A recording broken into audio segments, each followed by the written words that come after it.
On today's show, iPhone connectors, Apple Spring event, Apple warranties, electric vehicle future, Apple Care Plus for Macs, iPad cases, access to electronics, Jobs vs Cook, Deathmatch, Apple headphones compared, and expanding the Mac lineup. All sponsored by privateinternetaccess.com/iCaveDave for your extra 4 months free with your subscription. More details at the end. I'm iCaveDave and I simplify Apple so that everything just works for you, and if you want the latest Apple leaks, news and rumours every weekday at 12 UTC, like this video, subscribe to the channel, and ring my bell. And you guys, we did the big live stream at the weekend. You might notice something familiar about this video if you watched it. We ranked every Apple product from the Apple One right through to the polishing cloth, and this is the angle that we used, and I'm using the Lumix camera. I'm not using the iPhone for it today. Crazy. The main reason, I don't have my other iPhone anymore to use as a teleprompter, so I need to kind of reassess things a little bit. But for now, this is going to work because we're doing an iCave Answers special. But before we get into that, as a lot of you will know, I am currently fun-employed, and a few of you were asking if I would consider doing a Patreon. Now, it is going to be a completely optional thing. You're not going to, lose out on anything that would have been on the channel otherwise, but the Patreon is live now, so it's patreon.com/iCaveDave. Tried to make it nice and simple. There's a producer level, which basically gets you a mention at the end of every video, and there is also a iCave Dweller level. There's a couple of different options basically, and one version will give you ad-free videos and stuff, and yeah, just go and check it out if you're interested, but don't feel obliged to. You're not going to be missing out on a huge amount, but we will probably do an exclusive t-shirt for the Patreons once we get a few in there. Thanks. PSA done. First question today comes from Deathboy Gaming. iCave Answers, do you think the updated port of the iPhone will be like a Lightning 2.0 or something like USB-C and Thunderbolt 3/4, where you can connect the previous generation chargers, but users who need it can still get high speeds? Also, do you think that the Mac Pro chip will be called an M1 Pro Max? Because that makes sense, because they didn't use the Pro Max in the laptops. Okay, one at a time, but we will start with the Mac Pro thing, because I think that's quite easy. I really don't think they're going to call it that, because my god, they need to sort out their namings as it is. MacBook Pro M1 Pro or MacBook Pro M1 Max, not good names, not good, because as soon as you've got Max in there for Max, it's just a terrible thing. So please, I hope that they rename these whole things from next year and it's not Pro and Max anymore. But that being said, I don't think they're just going to combine them, because that would suggest that you've got a Pro chip and a Max chip, but we're more likely to have 2 Max chips, so it doesn't really make too much sense. What I think we're probably going to end up with is M1 Max Duo or M1 Max Quadro.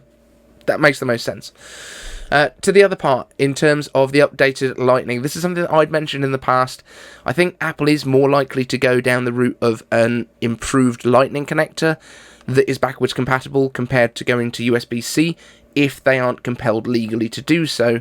And I posed this question on Twitter yesterday. Do you think that all computer processors should have to use the same socket in a vacuum on its own? And everyone said no, definitely shouldn't, because that stifles innovation. People can't then build something better that might need a better connector. So I said, so why does everyone think that USB-C should be the only cable that you can plug into a phone? And they said, well, yeah, but USB-C is so much faster than Lightning. Yes, but the law shouldn't say that it has to be this USB-C, because what if Apple has got a Lightning 2.0 in the pocket that they want to bring out that's 20 times faster than USB-C? Governments shouldn't be dictating what connector is used for things. All they should be doing is trying to guide things in the right direction. If they need to put a tax on using a different cable, fine.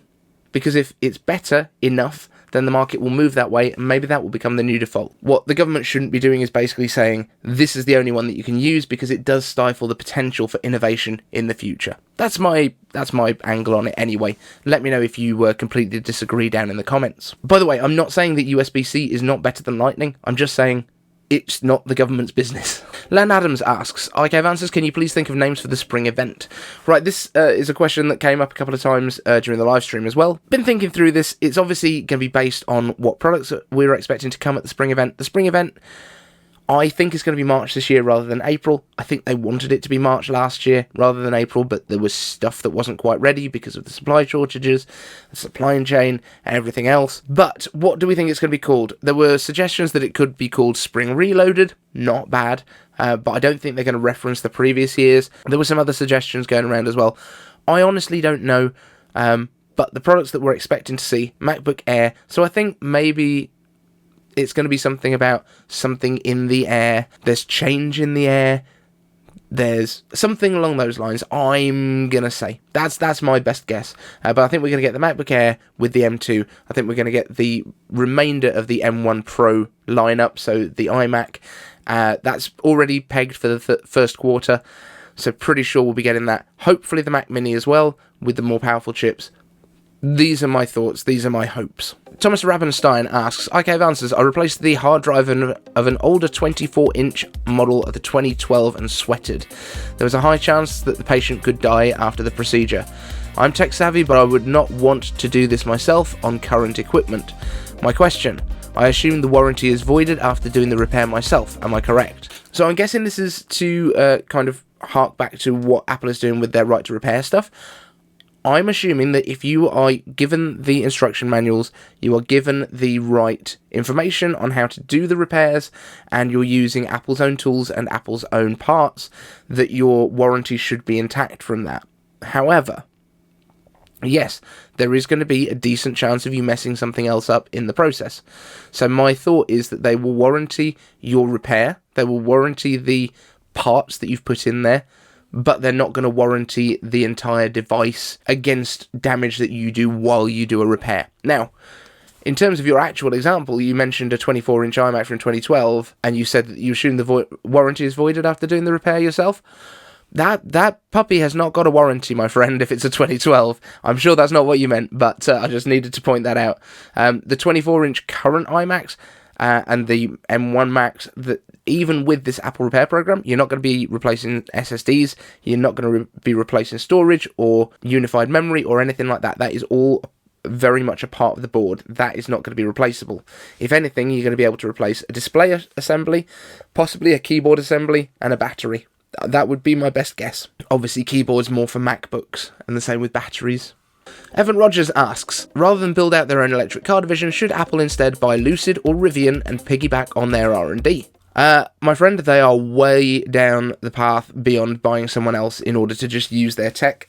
These guys, I'm pretty sure that there are Apple cars that physically exist. We know that they have had some like people movers. I don't know if they were like Volkswagen buses or something that had the self-driving stuff attached, and they were being used as shuttle buses for employees, I believe autonomously. That's stuff that Apple has already done. Apple has been hiring drivetrain people, they've been hiring all sorts of stuff, and remember that Kevin Lynch, who was heading up the Apple Watch division and did an incredible job there until it seems he left, and then we got the Apple Watch Series 7. Coincidence? Kevin Lynch has basically said, we want this to be like all in. It's going to be a no steering wheel, completely autonomous, probably sit sideways on, kind of seating type arrangement. I think this is going to be like a massive game changer. It's not going to be like a Tesla or a Rivian or a Lucid. It's going to be its own completely new take on what a car can be.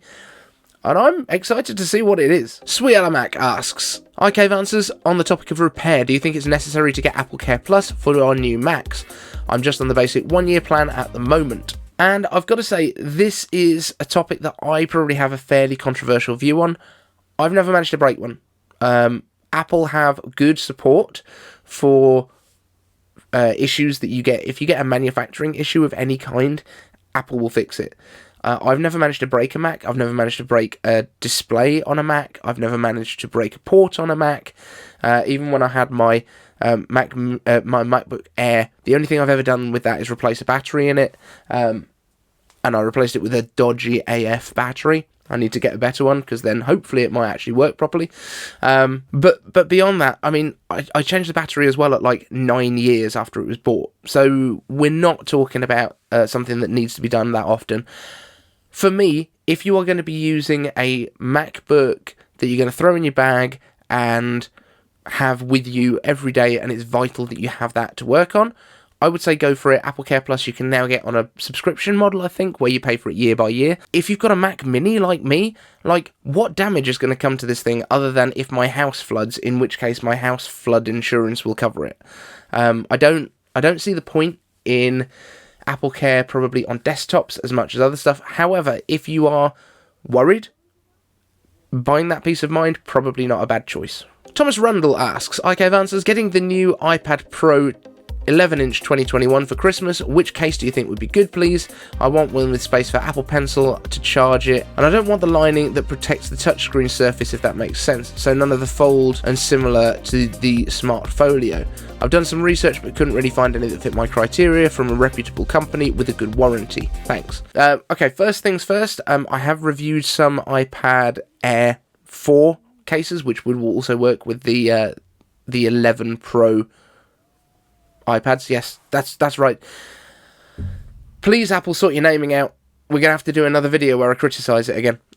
So the ones that I reviewed are from ESR. I will try and find a link and put it up there somewhere so that you guys can check it out. But other than that, just get a gel case or something. Like, if you don't want one that's going to flap over the front, if you're not necessarily worried about getting something that's a kickstand, I would just go for a cheap option that's just going to keep it from little knocks on the edges. It just depends what you want. And also, I would say, in terms of warranty for cases, what are you talking about? Cases are basically a consumable. They're a thing that you wrap your expensive device in to take the damage so that your nice device stays okay.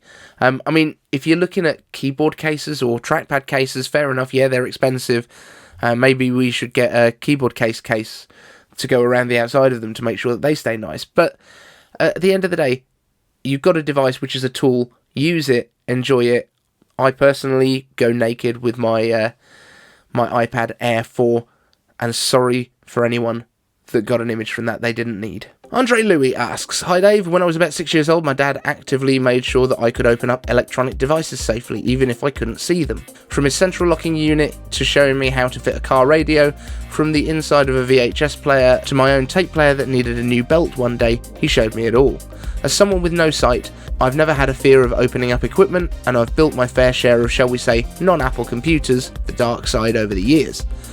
With modern devices, however, and especially now with Apple's right to repair, I'd like to be able to get back into this field, and I wonder if you would know of anywhere that a blind guy such as myself might be able to visit to get actual hands-on with these newer devices. I'm thinking of somewhere like a computer museum in Cambridge, which might have old broken devices so I could lay my hands on a battery, a motherboard, a screen, so I know what they actually feel like. iFixit has diagrams, but of course they're no use to me. Sorry for the long question, and thanks for any advice. And Andre, you are an absolute inspiration. The work that you come out with, the content that you're producing, as a man with absolutely no sight, is just incredible, and, like, applause to you, sir. In terms of this, I would say go and talk to your nearest Apple store. I am sure that they will have some damaged devices that they would be more than happy for you to kind of take a look around with your hands and kind of feel your way and see what everything feels like. Will they recommend that you repair your own devices? Probably not. And at this point, there's so little that is actually repairable. I know that Apple's bringing back this right to repair program. However, it's never going to be to the level of I need to replace the belt in a tape deck or something like that. The technology over these years and the manufacturing methods has got so small and compact so that we can fit so many more features in. That's why we can't do these things ourselves anymore in most cases. As I mentioned the other day, trying to get the screws into an iPad mini around the electronic interference shield, almost impossible. And the reason for that is they throw loads of magnets around it that grab your screws. So even with full sight, it's almost impossible to do these things. And it really sucks. However, I am sure that with Apple's kind of background in accessibility and things like that, and I believe you've actually been featured yourself in one of Apple's accessibility videos, I'm sure that there would be people at the Apple store that would be more than happy to actually take you through kind of how you would repair a device at the store. be really interesting to hear if you do go for that option, like how that goes for you. And also from Andre Louis. Hi Dave, in recent years the Jobs crowd has gone quiet, for which I'm certainly glad.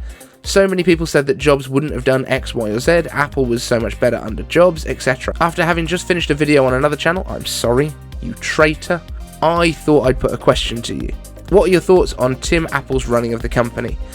I think that some people are so averse to change that they take a long time to get out of the mindset that only one person could ever do the company justice. Tim gave us new things, Apple Watch, M1, AirTags, etc.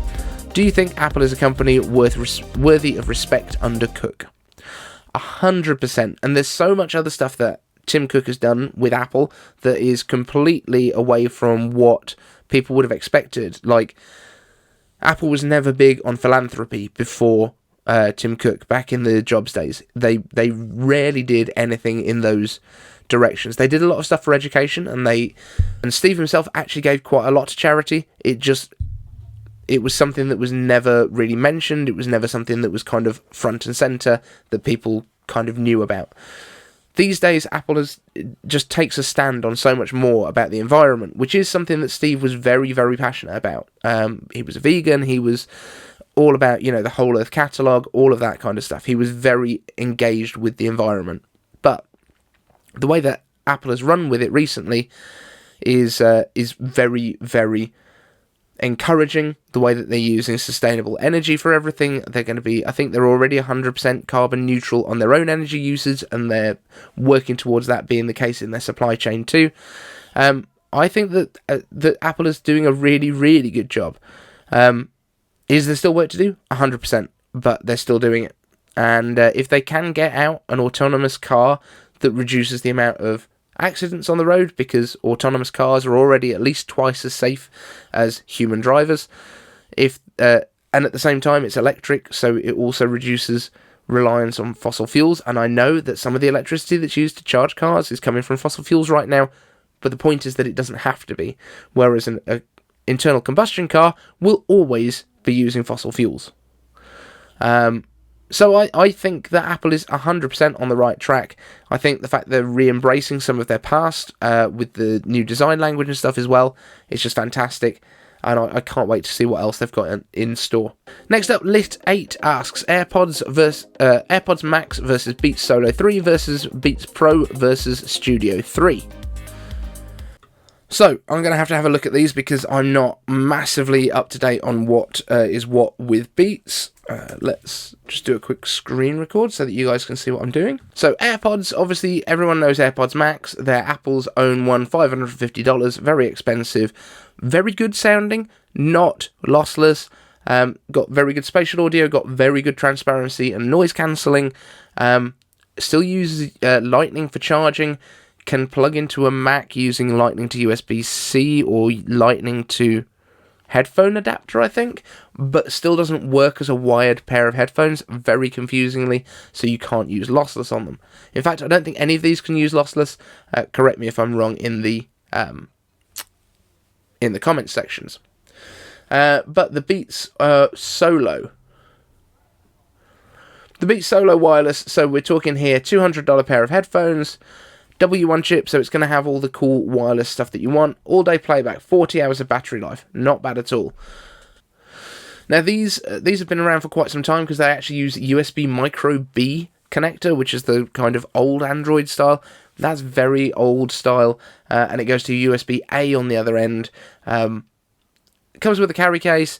I mean, these are kind of your basic... they're about as basic as you get for over-the-ear headphones from Beats. Are they over the ear, or are these class as on ear? I'm not a headphones person. You've asked the wrong person here. Beats Pro. Is that a headphone? Beats Pro over the ear headphones. Okay, so these are $400. They look pretty cool. These are kind of like your actual studio style ones, I guess, even though we're also going to come on to studio next. But these are the ones that are probably more likely to be used in a real studio. These are not wireless, I think. Yeah, so these are proper 3.5mm cabled, full-on cable ones. And you can use the remote for iPhones. Now, I don't know what the sound quality is like on these. I need to actually look at some reviews, but This seems like the actual serious pair, but I'm guessing they're also still going to have the kind of Beats profile of being very bass heavy, which is probably the reason that most people wouldn't use it. Maybe if you're doing hip-hop rap, which I guess is what Dr. Dre was looking at when he was making these bad boys. And then, last of all, the Beats Studio 3 wireless. Now, I have Studio 2s, but they're not wireless ones. And I think I've broken them up here. Like, I've got to say, I love the finish on these. They look pretty badass. But, again, we're talking, yeah, these are wireless. If you're in a studio, you're probably going to want something cabled in. You have got a remote talk cable, so you can do that.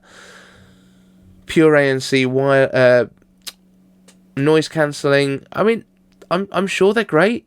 I think Beats is more for people that kind of want the look than anything else. I think the AirPods Max probably, for anyone that's watching this show, anyone that's watching my stuff, is probably more of an AirPods Max kind of person, I would guess. But let me know if you're massively into Beats in the comments. Len Adams asks, I gave answers. What would you think about a MacBook between the Air and the Pros, a budget iMac, and or a MacBook between A14 and A16? Higher standards for HDMI and SD on MacBook Pro, and a question if MagSafe is waterproof. Okay, so we've got a few little questions in there to deal with. First one, MagSafe, is it waterproof? I would guess it's not going to let water into the system, but at the same time, why are you bathing with your MacBook? Probably not a great idea. Also, don't use the MagSafe connector if that or the port is wet, because it is a definite direct electrical connection. It's not wireless MagSafe like for the iPhones. What would you think about a MacBook between the Air and the Pros? So we've been talking about this a little bit before. So the MacBook, if it was to come back, would it be the base level? Would it be the cheapest? Would it be the Air becoming a premium again, maybe with a titanium body? I would love to expand the MacBook line into 3 different MacBooks.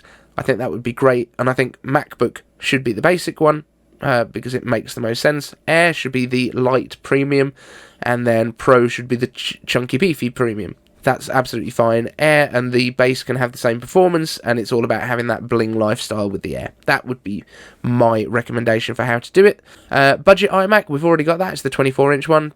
Starts at $12.99. I think that's pretty budget for a 4.5K display with an M1 system built in.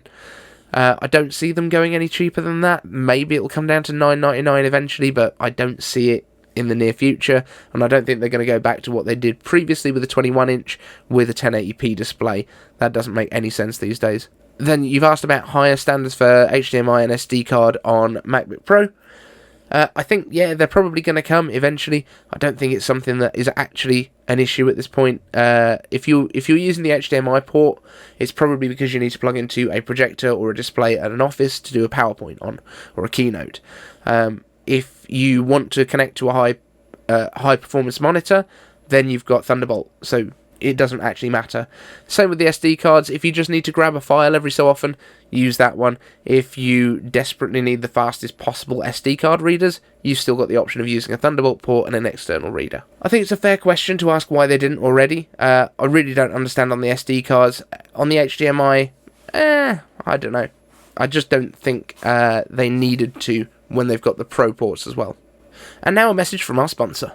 Today's sponsor is Private Internet Access, the world's most transparent VPN provider, with over 30 million downloads. It's a simple-to-use VPN that works with your Mac, iPhone, iPad, and even those PC things and Android phones, routing all of your traffic through a secured tunnel to hide your IP address and keep what you're doing private. And let's be honest, if you're watching this video, you're probably using the devices you are because you value your privacy. Private Internet Access hides your network data from everyone, from your internet service provider or network administrator to government censors. And it's the most customizable on the market, letting you set custom rules for different websites and offering no bandwidth restrictions or speed throttling so you can stream, upload, and download to your heart's content privately. And my favourite part is that it's 100% open source, so if you're one of those clever people who knows what you're actually looking at, it's easy to verify that everything is above board from the open GitHub repositories.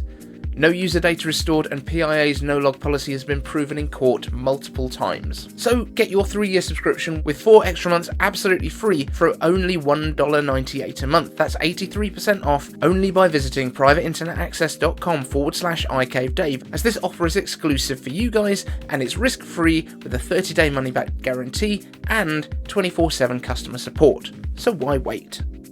So thank you so much for watching this episode, guys. I have got some unboxing stuff. We revealed some of the stuff that I've got to unbox on the live stream. So we've got the deconstruction frames, which are going to be great for gifts for people for Christmas.